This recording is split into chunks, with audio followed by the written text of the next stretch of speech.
So Kong Skull Island is the latest in a long line of adaptations based on everyone's favorite royal ape, King Kong, and the story is about what you would expect. Humans go to island, humans meet giant gorilla, and humans and giant gorilla don't really get along. Pretty straightforward. Is that a monkey? So I love King Kong, and when I say King Kong, I'm talking about the original 1933 classic King Kong. It was scary, had a timeless story, and had revolutionary special effects that hold up surprisingly well to this day, to a certain extent. It is the definition of a classic, and just like most classic films, it's been rebooted about 1,000,000 times. Most of the reboots of King Kong, and I do mean most of them, are Gary Johnson levels of dumb. And what is Aleppo? You're kidding. No. You have the awful reboot with Jeff Bridges during the 70s, and it's even more awful sequel, Kong Lives, during the 80s. You have the Japanese-made King Kong vs. Godzilla, which... not gonna lie, that sounds kind of awesome. King Kong vs. Robo King Kong, Gender-Bent King Kong, and the animated musical King Kong, which makes me lose all faith in the film industry. And there were three animated children's shows based on King Kong, one of which involved him being the king of Atlantis. I am not making that up. I swear to God that is not a joke. That is an actual thing that exists. I'm guessing the version of the gargantuan ape that you are most familiar with is the Peter Jackson version from 2005's King Kong. I have very mixed feelings about it. It does feel grand and epic at some points, but it is way too long. This movie did not need to be 3 hours long. It just didn't. It tells the exact same story of the original, but just twice as long. And now we get to Kong Skull Island, and it was fun. I wouldn't call it a great film. It does have numerous flaws, but as far as giant monster movies go, I found it pretty entertaining. So there is actually a reason this movie is getting made. Legendary is trying to do the whole multi-movie universe thing, and this actually takes place in the same universe as Godzilla. So yes, this does take place in the universe of Godzilla, which was a movie that I wasn't particularly fond on, mainly because of the extreme lack of Godzilla's involvement actually in the movie. He was only in it for like 10-15 minutes. And also the movie just took itself way too seriously and felt way overly melodramatic. Kong Skull Island is the exact opposite of that. Not only is King Kong in a very large portion of the movie, but it actually surprisingly had a pretty lighthearted and fun tone.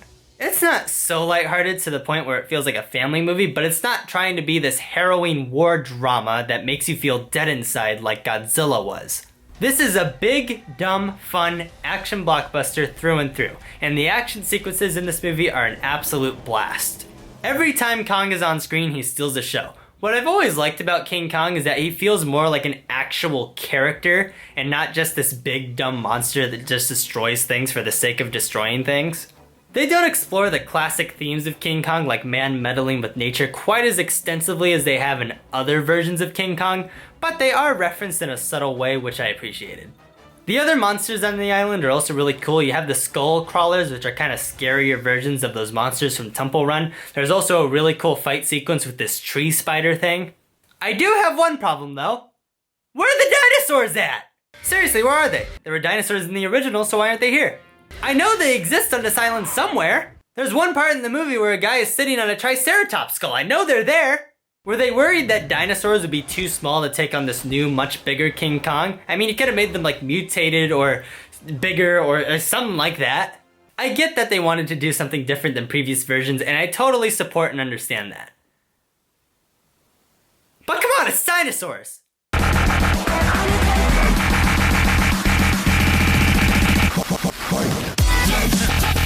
Okay, I'm getting off topic. Let's talk about the characters. The movie had a star-studded cast of people like Tom Hiddleston, Brie Larson, Samuel L. Jackson, John Goodman, John C. Reilly, and more. All of these people are incredibly talented. Unfortunately, I would only say about 2 of those characters were used to their potential. One of those characters, surprisingly, was John C. Reilly. His character is this pilot who has been stranded on the island for a couple decades. When I saw him in the trailers, I figured he was just gonna be the dumb comic relief character who also provided exposition, and he is that to a certain extent, but he was actually really charming and likable. I call them skull crawlers. Why? Because it sounds neat. Okay. Look, I just made that name up. I'm trying to scare you.